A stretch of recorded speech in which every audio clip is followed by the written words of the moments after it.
اینٹیں پختہ ہو جائیں، اب انہیں جوڑنا ہے، سیمنٹ سبسٹنس چاہیے، وہ قرآن ہے، یہ جوڑے گا تم۔ چنانچہ یہی بات حضرت شیخ الہند مولانا محمود حسن دیوبندی اسیر مالٹا نے اپنی اسیری سے رہائی پانے کے بعد واپس جب آئے ہیں تو دیوبند میں علماء کے ایک بڑے اجتماع سے خطاب کر کے کہی۔ مولانا مفتی محمد شفیع رحمت اللہ علیہ وہ خود موجود تھے، اس میں بڑے بڑے علماء، مولانا حسین احمد مدنی رحمت اللہ علیہ، شبیر احمد عثمانی رحمت اللہ علیہ، مولانا اشرف علی تھانوی رحمت اللہ علیہ، مولانا انور شاہ کشمیری رحمت، بڑا مجمع، اور کہا حضرت شیخ الہند نے ہم نے تو اپنی اسیری کے 4 سالوں کے دوران جتنا غور کیا تو ہماری اس وقت کی امت کی زبوں حالی کے 2 سبب سامنے آئے۔ مولانا مفتی شفیع لکھتے ہیں، ان کی کتاب وحدت امت کے نام سے، کہتے ہیں کہ پورا مجمع ہمہ تن گوش ہو گیا کہ یہ شیخ الشیوخ استاد العلماء عمر کے اس آخری درجے میں اس حد پر آ کر اب نیا سبق کون سا سیکھ کر آیا؟ تاکہ ہمیں تو اس کے 2 سبب معلوم ہوئے، ایک ہمارا قرآن کو ترک کر دینا، لفظ نوٹ کیے، ترک کر دینا، اور دوسرا ہمارے آپس کے اختلافات۔ چنانچہ میں تو یہی فیصلہ کر کے آیا ہوں کہ اب زندگی جتنی باقی ہے 2 ہی کاموں میں لگاؤں گا، ایک تو یہ کہ ناظرہ قرآن پڑھنے کے مکتب گلی گلی کھل جائیں اور عوامی درس قرآن کے ذریعے قرآن کے پیغام اور قرآن کے حکمت سے لوگوں کو روشناس کرایا جائے۔ عوامی درس قرآن کا لفظ استعمال کر رہا ہے شیخ الہند، جنہیں میں 14ویں صدی کا مجدد اعظم سمجھتا ہوں۔ اور نمبر 2 یہ کہ آپس کے اختلافات کو حوالہ دی جائے۔ یہ واقعہ کوٹ کر کے مفتی محمد شفیع صاحب لکھتے ہیں کہ حضرت شیخ نے جو 2 باتیں کہیں اصل میں وہ ایک ہی ہے۔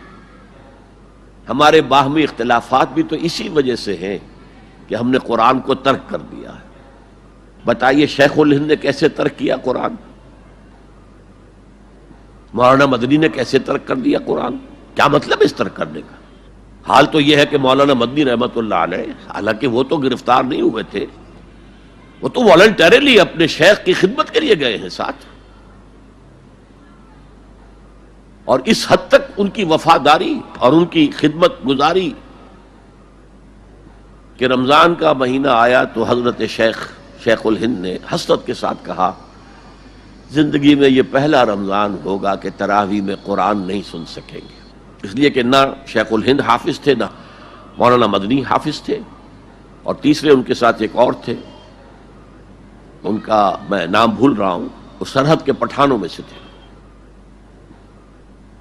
کوئی حافظ نہیں تھا۔ اب آپ غور کیجئے، استاد اور اپنے شیخ کی اس حسرت کو دور کرنے کے لیے مولانا مدنی روزانہ 1 پارہ حفظ کرتے تھے اور رات کو تراویح میں سناتے تھے، روزانہ 1 پارہ۔ اور یہ انہونی بات نہیں ہے، جب ساری زندگی قرآن ہی سے شغف رہا ہے تو وہ ہے تو صحیح ذہن میں، اب صرف ان کے لنکس ملانے ہیں آپس میں، اور کیا ہے؟ اصل میں قرآن کو ترک کرنے کا مطلب کیا ہے؟ وہ اصل میں ایک اور بہت بڑے عالم دین کی بات سنیے آپ، مولانا سید انور شاہ کشمیری رحمت اللہ علیہ، جو دیوبند سے آ کر آپ کے قریب میں ڈابھیل میں انہوں نے مدرسہ قائم کیا تھا۔ وہ ایک مرتبہ قادیان میں ایک جلسہ علماء کیا کرتے تھے ہر سال رد قادیانیت کے لیے، تو ایک سال اسی طرح وہاں علماء جمع تھے۔ اب جس نے یہ واقعہ بیان کیا ہے اس کا نام میرے ذہن میں اس وقت نہیں ہے، کہ میں صبح مولانا انور شاہ کشمیری رحمت اللہ علیہ کی خدمت میں حاضر ہوا تو دیکھا کہ غم کی تصویر بنے بیٹھے ہیں، بہت اداس، غمگین۔ میں نے پوچھا حضرت کیا معاملہ ہے، کوئی خاص سبب ہے؟ فرمایا بھائی کیا سبب ہے، یہ سوچ رہا ہوں کہ اپنی زندگی عمر ضائع کر دی۔ میں نے کہا حضرت آپ نے زندگی ضائع کر دی، عمر ضائع کر دی؟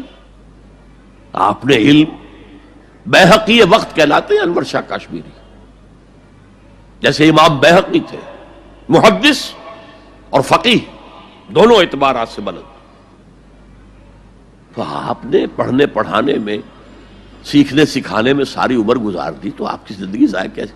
کہنے لگے ہم نے سارا زور اسی پر رکھا کہ ثابت کر دیں کہ شافعی کی رائے صحیح نہیں ہے، ہماری رائے صحیح ہے، اسی کے لیے دلائل، اسی کے لیے بحثیں، اسی کے لیے لمبی چوڑی جو ہے ہمارے ہاں نشستیں منعقد ہوئیں مدارس کے اندر. حالانکہ اللہ کے ہاں یہ ہم سے سوال نہیں ہوگا. گمراہیاں طرح طرح کی پھیل رہی ہیں اور ہم ان بحثوں میں لگے ہوئے. حالانکہ زیادہ سے زیادہ یہ کہا جا سکتا ہے کہ قول اصحابنا ثواب محتمل الخطا، اور جو قول دوسروں کا ہے وہ خطا ہے محتمل الثواب. زیادہ سے زیادہ یہ کہہ سکتے ہیں ہم کہ ہمارے جو اسلاف ہیں، ہمارے جو اساتذہ ہیں، ان کا قول صحیح ہے، اگرچہ اس کے خطا ہونے کا بھی امکان ہے. ہم یہ نہیں کہہ سکتے کہ اس کے غلط ہونے کا کوئی امکان ہی نہیں، معصوم تو وہ نہیں تھے. اور قولہم، ان کا جو ہمارے سامنے ہے مد مقابل ہے، اور وہ شافعی ہیں. اصل تو جو ٹکراؤ تھا وہ فقہ حنفی اور فقہ شافعی کے مابین تھا. ہم صرف یہ کہہ سکتے ہیں کہ ان کا یہ قول خطا ہے، غلطی ہے، اگرچہ احتمال موجود ہے کہ وہی صحیح ہو.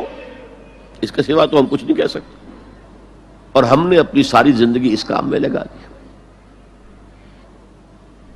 لیکن میں کہہ نہیں سکتا اس پر کتنے رنج اور صدمے کا اظہار کروں کہ مجدد وقت شیخ الہند رحمۃ اللہ علیہ اور بحقی وقت مولانا انور شاہ کاشمیری رحمۃ اللہ علیہ، ان کی ان باتوں کا کوئی اثر ان کے شاگردوں نے قبول نہیں کیا.